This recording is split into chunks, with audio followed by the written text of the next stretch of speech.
আরেফিন শুভ এবার পড়েছেন জনগণের তোপের মুখে।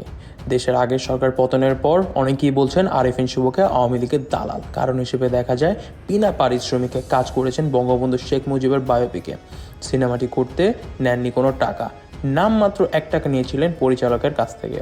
তবে এই কাজের জন্য নতুন সরকারের ও জনগণ তোপের মুখে পড়েছেন আরেফিন শুভ।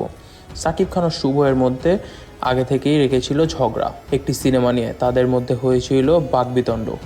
মুজিবের বায়োপিক করার পর শুভকে নিয়ে করেছিলেন বিরূপ মন্তব্য সাকিব খান।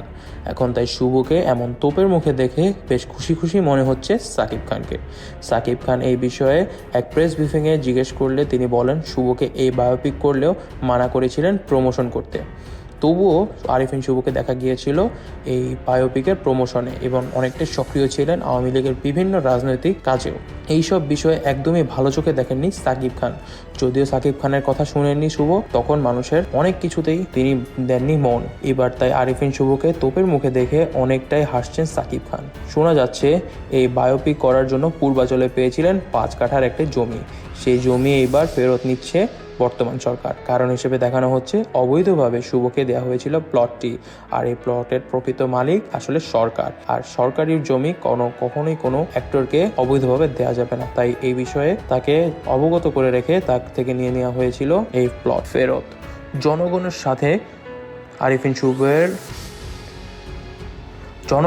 নেই আরেফিন শুভের, কারণ আওয়ামী লীগ সরকারের জন্য শুভকে দেখা গিয়েছে অনেক কাজ করতে। এমনকি নির্বাচনী প্রচারণায় সাকিব খানের মানা করার পরও শুভকে দেখা গিয়েছে অংশ নিতে।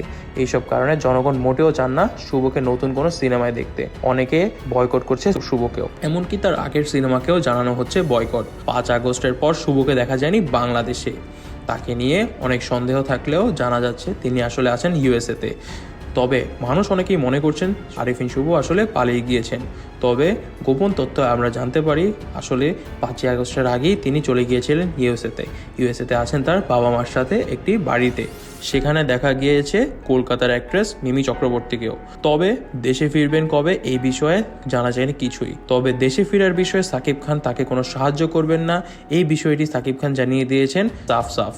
আরেফিন শুভ সাকিব খানকে নিয়ে আরও অনেক নিউজ পেতে চোখ রাখুন যমুনা নিউজ বিডির পর্দায়।